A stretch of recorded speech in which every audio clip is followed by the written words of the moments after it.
Hey guys, how's it going? So I got a bit of a rant. It's about one of my favorite comic book series of all time. Spider-Man Maximum Carnage.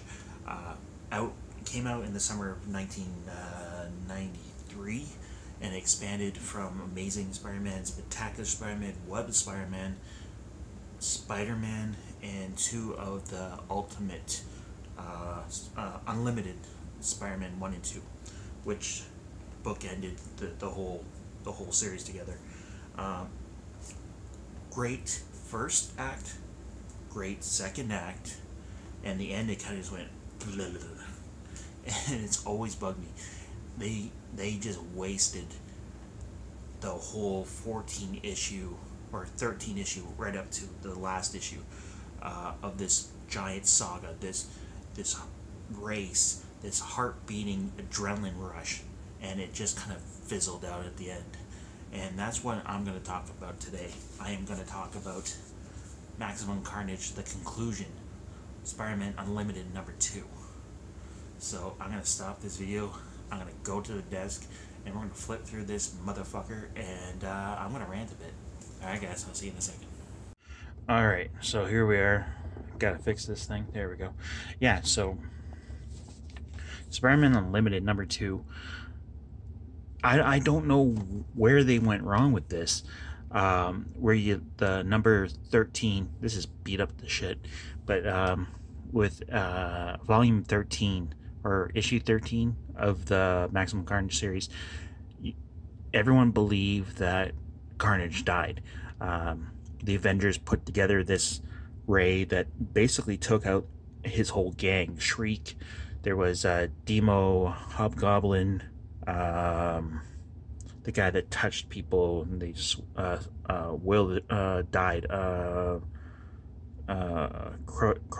Cryon, I don't know, I don't remember, and a couple other baddies.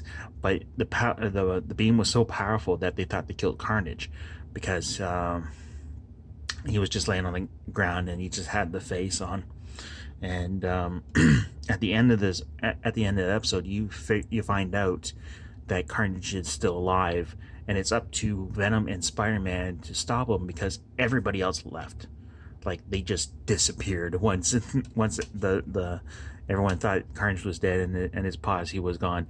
They just buggered off. So you gotta hurt Venom, you gotta hurt Spider-Man, and you got a crazy Carnage to deal with. So you got the art by Mark Bagley, which is awesome. I loved his Amazing Spider-Man run. But what made this really weird is that Carnage was a really bad psychopath, or badass psychopath, and he just on this killing spree, but he just loses his mind in this, like, for no apparent reason. And the stuff that he does not make sense through the whole issue. I love the fights between him, Venom, and Spider-Man. Spider-Man is just trying to stay out of the way. Venom wants to finish this, and so Spider-Man kind of just buggers off, which is kind of weird that he just, goes away. And then you got Night Watch and Morbius shooting the shit about, how people are just going back to their lives, and it's a pity that they can't go down there because they're freaks. And Morbius goes, yeah, whatever, I don't give a shit, and he kind of just flies off. It's just a weird panel to have just two minor characters talk about really nothing. And then you have Mary Jane going to the hospital. She talks to this one girl and says her husband is hurt and doesn't know if she's going to make it. And Mary Jane kind of sympathizes because she's worrying about Peter. And they find out her husband's going to be okay. And then she bumps into Peter. His ribs are all cracked and broken. And he basically tells her that Carnage is still out there, but he's gonna sit this one out. He's gonna let Venom deal with this one. So Carnage is kind of playing like his greatest hits. He goes back to the cell block where him and Venom were staying, where he became Carnage, and he's kind of just going down this weird memory lane for no apparent reason whatsoever. And they're at a big fight in the prison.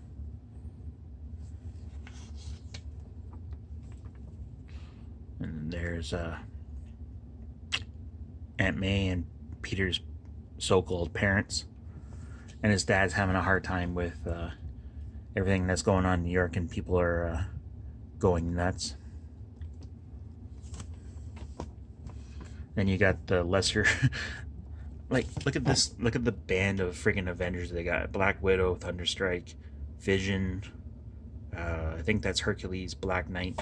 This is like the C team of Avengers going on. They're gonna save your ass. Now, Peter did promise MJ that he was not gonna go back out as Spider-Man. He was gonna take it easy. He was gonna let his ribs heal. You know, she's scared, but in the long run, she knows that, you know, he can't stop being who he is, and he has to find Venom and Carnage and stop this once and for all. So she kind of just kisses him, and then he's on his way. I always like this cover, this page. And then all of a sudden, you see Cletus Cassidy at the orphanage that where he grew up, and he's having these weird ghosts haunt him. Like, through the whole series of Maximum Carnage, not once did he like have these visions or freak out or have this type of psychosis, and he's just begging for Venom. And man, I'm really struggling with this last issue. It's so weird and out of place. But then Spider-Man comes in trying to stop everything,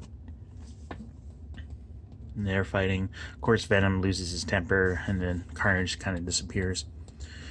Now you got this little side story with Black Cat. She was fighting with Spider-Man at one point during the series, and yeah, she's sad. She's always sad. And now they're teaming up, and they basically go to the gravesite, and now Carnage is digging up his mom's grave for some odd reason. Like, like I don't know. I don't understand this whole end plot point. Like, he was just digging up his mom's grave to hide in it. I think that what he was trying to do, just try to bury himself. Again, Spider-Man's getting in the middle, and he finds himself in between Norman and Harry's tombstones. And then Black Cat comes out of nowhere. Like, how would Black Cat know where they are unless someone calls the cops? Like, she just kind of blasts out of nowhere. And now Carnage has got his mom's grave. And again, I don't know. I don't know what they're trying to do here. And so Eddie Brock and Carnage go into this big electrical outlet in the middle of a graveyard, and it blows up. Like, what the fuck? And they see someone in the fire, and it's Carnage. They pull him out. He's still alive, but Venom escapes, and he kind of just drifts away, and he goes into be lethal Protector series. I think that's where it ends up. And then you got this like Avengers coming out of nowhere, and Black Cat has this weird, these Avengers don't look so tough. Oh, I bet I can make the cut if I tried. Like, oh, okay. Like, Captain America was in this for, I don't know, 5 issues, but he didn't really do anything. Nothing really at all. And Black Cat kind of just mentions the coffin that Carnage dug up, and said it was empty. And yeah, that's how it ends. So like I said, it's like, I don't know, it's just a bad issue for an awesome story. It was a weak thing to end Maximum Carnage on, and it didn't make any friggin' sense whatsoever. They could have just left it at 13, where, you know, he supposedly dies and Venom gets away. But yeah, if you guys read this, let me know what you guys thought of this finale, you know, back in 1993. But I just wanted to talk about it real quick, because I don't know, it bugs me a little bit. Still to this day, it kind of still bugs me. But anyway, guys, that's it for today's video. I'm yawning. Holy crap, I'm sorry. Let me know down below what you guys thought. Throw me a like, throw me a comment if you want, and subscribe. And if there's a comic out there that you guys want me to check out, that would be cool. But yeah, As always, I love you guys, and I will talk to you later.